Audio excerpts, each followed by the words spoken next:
Making headlines this hour, President Dr. Mohammad Muiz issued a forceful appeal to the international community, urging decisive measures to halt the aggression against the people of Gaza. The Maldives strongly condemned the ongoing genocidal aggression carried out by Israel against innocent civilians in Gaza. And Maldives and India signs 13 MOUs for projects to be implemented under the Indian Grant Assistance Scheme.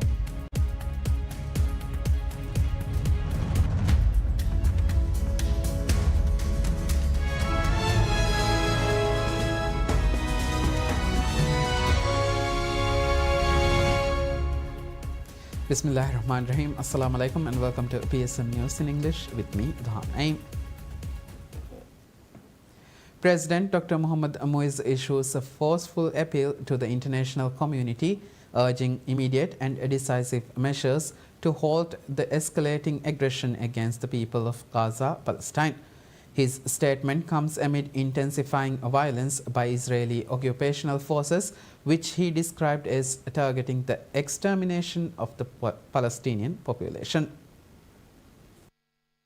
In a social media post, President Muiz denounced Israel's continued assault on Gaza, condemning the deliberate targeting of innocent civilians. The president stated, quote, strongly and unequivocally condemn the continued targeting of innocent civilians by Israel in Gaza as the genocidal assault by Israel intensifies, end of quote. His appeal underscores the urgency of the escalating humanitarian crisis. The president called on international organizations to take swift action, reiterating the Maldives' demand for immediate intervention to halt the violence and bring an end to hostilities. The president further stressed the necessity of protecting civilian lives under international law, declaring that Israel must be held accountable for its actions. His call for international action builds on previous appeals. Addressing the 79th session of the United Nations General Assembly, President Muiz urged world leaders to take immediate steps to halt what he described as the genocide being carried out against the people of Gaza. He reaffirmed the Maldives' firm support for the establishment of an independent Palestinian state. The latest wave of Israeli attacks began last Thursday, marking a significant escalation in hostilities. Hundreds of Gaza residents have been killed since the offensive intensified, marking it the deadliest period of aggression since the collapse of the ceasefire agreement between Hamas and Israel on the 18th of March. The Palestinian Ministry of Health reports that 53,272 individuals have been killed, while the Gaza Media Office provides a higher estimate of 61,700. The number of injured now stands at 120,673, underscoring the widespread human cost of the ongoing aggression. Beyond the immediate loss of life, homes and critical infrastructure have been systematically destroyed, exacerbating an already dire humanitarian situation. The offensive, which began on the 7th of October 2023, has been carried out with the support from the United States, further intensifying tensions across the region. The government of the Maldives strongly condemned the ongoing genocidal aggression carried out by Israeli forces against innocent civilians in Gaza, Palestine, as Israel intensifies its assault. In a firm statement issued by the Ministry of Foreign Affairs, the government urged the international community to take decisive action, stressing the need to hold Israel accountable for its repeated violations of international human rights and humanitarian law.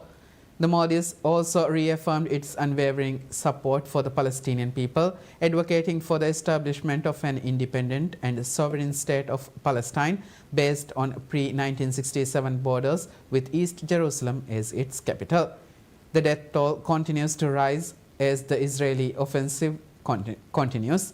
According to Gaza's health ministry, Israeli attacks have killed at least 53,339 Palestinians and wounded 121,034. The government media office later revised the death toll to exceed 61,700, citing thousands still unaccounted for beneath rubble, presumed dead. Israel's assault on Gaza began on 7th October 2023 as the devastation persists. Israeli forces have once again bombed Nasser Hospital in Khan Yunis, following a series of strikes that claimed the lives of at least 6 people in the southern city. As Israel advances its large-scale ground operation in the Gaza Strip, reports confirm that at least 151 Palestinians were killed on Sunday alone. Maldives and India signed 13 Memorandum of Understandings MOUs for projects to be implemented under the Indian Grant Assistance Scheme High Impact Community Development Project HICDP Phase 3. The signing ceremony took place at the Ministry of Foreign Affairs, marking another milestone in the ever-strengthening partnership between the two countries. The 13 projects launched under this phase amount to a total of $6.48 million, primarily aimed at enhancing ferry services in the Maldives, expanding connectivity, and uplifting community livelihoods. The MOUs were signed by Minister of Foreign Affairs Dr. Abdullah Khalil on behalf of the Maldivian government and High Commissioner of India to the Maldives G. Balasubramanian on behalf of India. Minister of Transport and Civil Aviation Mohammad Amin signed on behalf of the implementing agency. During the ceremony, Foreign Minister Khalil emphasized that India's assistance has always been meaningful, purposeful, and aligned with the needs of the Maldivian people, reflecting the enduring bond between the two countries. He highlighted that the projects launched are more than just infrastructural developments, they are lifelines to communities designed to address local needs and bring lasting socio-economic benefits. This continued support is not just a gesture of goodwill. It is a testament to the strong and enduring bond that unites both our countries. It is a partnership that stretches beyond formal cooperation, rooted deeply in mutual respect and understanding. The government and people of Maldives are grateful for the steadfast commitment from the government and people of India to the development journey of the Maldives. He further expressed confidence that the successful implementation of these projects would pave the way for even greater cooperation and shared progress, underscoring the spirit of friendship that defines Maldives-India relations. Minister Amin, speaking on the project, highlighted the rapid progress in establishing a nationwide high-speed ferry network now connecting 81 islands across 9 atolls. The ferry system also supports our work to meet the Sustainable Development Goals. It will help improve connections between islands, support local businesses, promote fairness, and make transport accessible for everyone.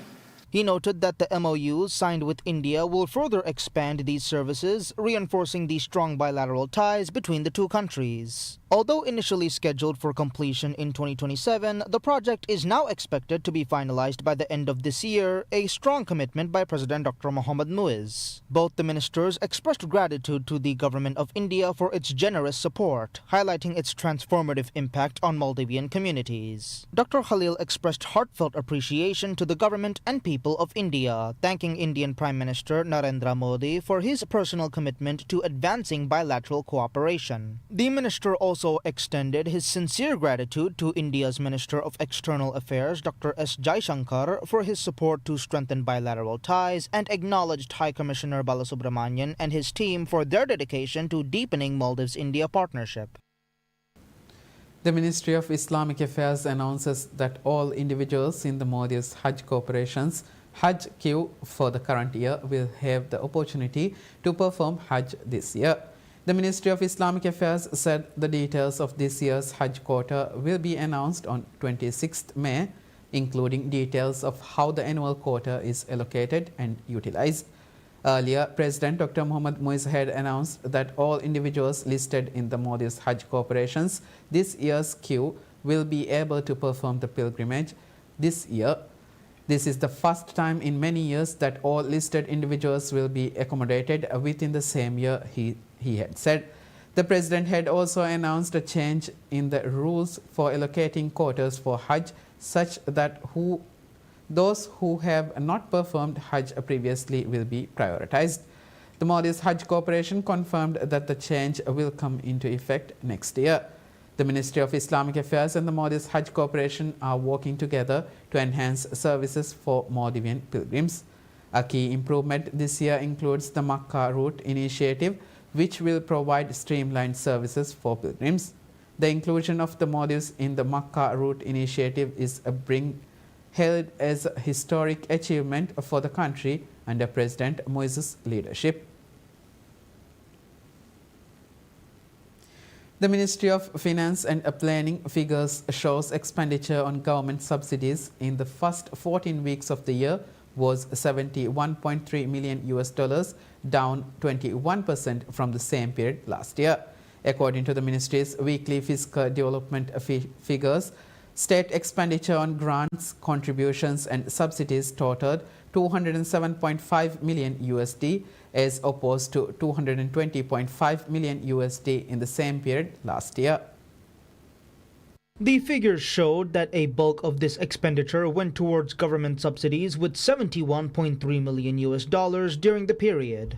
The same period last year saw the state spend $84.3 million on government subsidies. Despite the slump in spending for overall government subsidies, expenditure on the Universal Health Insurance Scheme, ASANDA, has increased compared to last year. The state has spent $47.7 million on ASANDA so far this year as opposed to the $42.6 million in the same period last year. The decline in subsidy expenditure was primarily due to lower global fuel prices. In addition, grants to local councils have also declined. According to the weekly report, $48.7 million was spent on grants to councils during the same period last year, in contrast to the $46.5 million so far this year. According to the weekly fiscal development report, the state has received 35.8% of the estimated revenue and grants earmarked in the year's state budget. Tax income accounted for 78% of the total state revenue, with tax collections of $719.8 million so far this year. The report showed that 79.2% of the tax revenue came from value-added tax, corporate income tax, and import duty. As of May 8th, 25% of the total expenditure estimated for the year has been exhausted. This is a 21.8% decrease compared to the previous year. The Maldives Customs Service reports an increase in both import and export revenues for April compared to the previous month. According to Customs Service statistics, the state earned $24.5 million from import-export in April, while revenue from imports, exports as well as import-export increased in April compared to March this year. Imports in April stood at $304.74 million. This is in comparison to $285.37 million in March. Food items were the top import category, with food items worth $65.9 million imported. The second largest import was various types of fuel amounting to $68.68 million. In April, top import sources were United Arab Emirates $86.5 million, India $47.7 million, China $30.6 million, Singapore $27.6 million, Malaysia $16.9 million. Meanwhile, export revenue totaled $18.94 million in April, while the Maldives exported goods worth $13.2 million in the previous month. This is an increase of $5.71 million compared to the March figure. Import-export earnings stood at $24.6 million in April, while import-export in March stood at $22.7 million. April's figure is an increase of $1.88 million. As in previous months, the Maldives' largest export continues to be fish. In April, the largest export destination was Thailand, which accounted for $12.6 million worth of fish exports. Managing Director of Malé Water and Sewerage Company, MWSC, Abdul Mateen Mohammed, says that they will be able to add 10,000 tons to its water storage capacity in the capital Malé region from June 2025. MWSC launched efforts to expand its water production and storage capacity last year. Speaking on a PSM News program, Mateen highlighted the extensive efforts MWSC is currently undertaking to increase its water production and storage capacity across the capital. According to Mateen, work is currently underway to connect pumps and pipelines to the 10,000-ton storage plant in Hulu Malé, which, according to him, will be in operation from next month. Mateen explained the work is being done through an international bidding process. The construction work has now been awarded to a contractor. Part of the plant manufacturing has already been completed. Some materials have been brought to Malé. As part of the government-led initiative to boost MWSC's capacity, the company is working on establishing establishing a water connection system between Hulumale and Male, which will circulate 800 tons of water per hour. The pipeline, which was integrated into the Sinamale Bridge to connect Male and Hulumale, was intended to circulate fresh water between Male and Hulumale. However, the actual water connection was not established over the last 5 years. After President Dr. Mohamed Muiz was elected to office in 2023, he resumed efforts to complete the work. According to MWSC, the project is now nearing completion and is expected to be fully operational by June this year.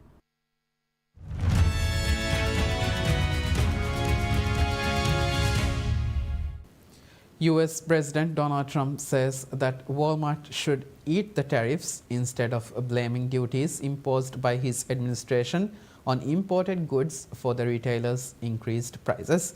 His comments were in response to the world's largest retailer saying this week it would have to start raising prices later this month due to high tariffs.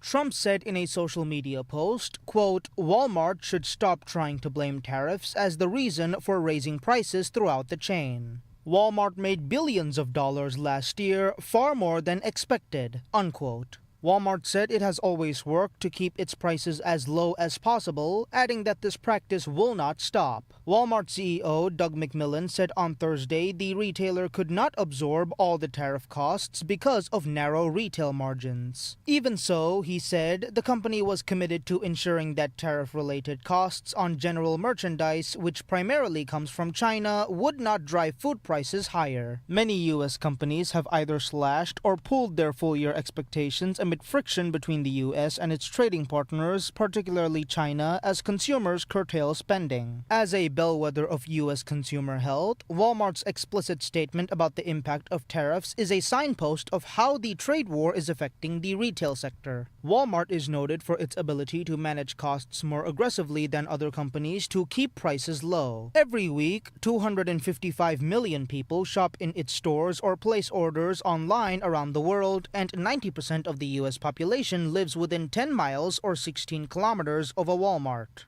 Walmart's disclosure comes about 3 weeks after a published report that Amazon planned to disclose how much Trump-imposed tariffs were adding to the costs of its products. The White House blasted Amazon over the report, which the company promptly denied. Britain's chief negotiator says the country hopes to secure a reset deal with the European Union that would boost defense and security cooperation and smooth the arrival of people and also food into the bloc. Britain's EU negotiator and Minister for the Cabinet Office, Nick Thomas-Symonds, told Sky News negotiations with the EU were going to the wire and expected to deliver a deal on Monday. Prime Minister Keir Starmer will host EU leaders in London on Monday in the most significant effort to reset ties since Britain left the EU in 2020 after 4 years of acrimonious divorce talks. There is no final deal as yet. We are in the very final hours.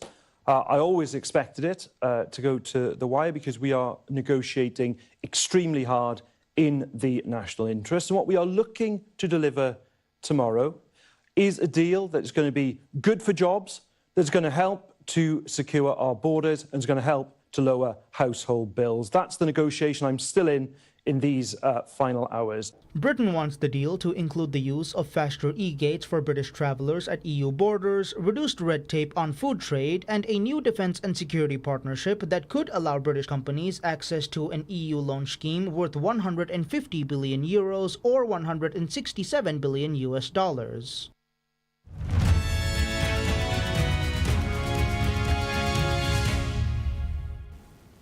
A Palestinian mother buries her son killed in an Israeli airstrike in Gaza's Khan Yunis on the tented camp of Al-Mawasi overnight that killed dozens and injured many more. Samia Al-Qasas, whose husband and son were injured in the airstrike, said the missile hit right beside them. Warda Al-Shair lost her mother in the attack. As mediators hosted a new round of talks between Israel and Hamas, Israel has expanded its military offensive in the enclave and ramped up bombing that has killed hundreds of people over the past 72 hours. There was no immediate comment from the Israeli military, which is preparing for a new ground offensive to achieve operational control in parts of Gaza. Hamas described the strikes as a new brutal crime in a statement on Sunday and blamed the U.S. administration for the escalation. Ukrainian authorities says the largest non-Russian drone attack since full-scale war began in 2022 killed a woman in Kiev region and injured at least 3 people as Moscow stepped up strikes following peace talks. Ukraine's Air Force said that Russia launched 273 drones by 8 a.m. local time or 5 o'clock GMT, targeting chiefly the central Kiev region and the Dnipropetrovsk and Donetsk regions in the country's east. The first direct talks in 3 years between Russia and Ukraine on Friday failed to broker the temporary ceasefire Kiev and its allies have been urging. U.S. President Donald Trump said he would speak to Russian President Vladimir Putin and Ukrainian President Volodymyr Zelensky. Ukrainian authorities said that the sustained overnight Russian drone attack on Sunday killed a 28-year-old woman in the capital region and injured at least 3 people, including a 4-year-old child. Kiev and the region around it, as well as the eastern part of Ukraine, were under raid warnings for 9 straight hours overnight before they were called off at around 9 a.m. local time. The Ukrainian military said on Telegram air defense units were engaged several times trying to repel attacks. Both sides deny targeting civilians in the war, but thousands have been killed in the conflict, the vast majority of them Ukrainians.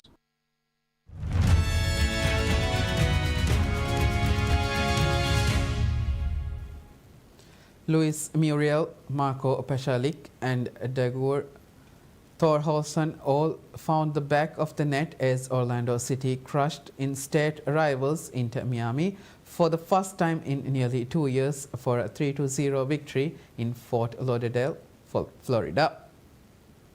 Muriel able to bring this down. Orlando extended their unbeaten streak to 11 matches and beat Miami for the first time with Lionel Messi in its lineup as they leapfrogged them into 5th place in the Eastern Conference. Orlando took advantage of Miami's defensive lapses on counterattacks in the 43rd minute when goalkeeper Pedro Galese put Muriel through, with the Colombian making no mistake in front of goal. 10 minutes later, and Orlando were 2-0 up when Pasalic fired home with the ball going between the legs of Miami goalkeeper Oscar Ustari. Orlando added a third in stoppage time when Duncan Maguire crossed to Thorolson, who tapped past Ustari. Sunshine State rivals beating a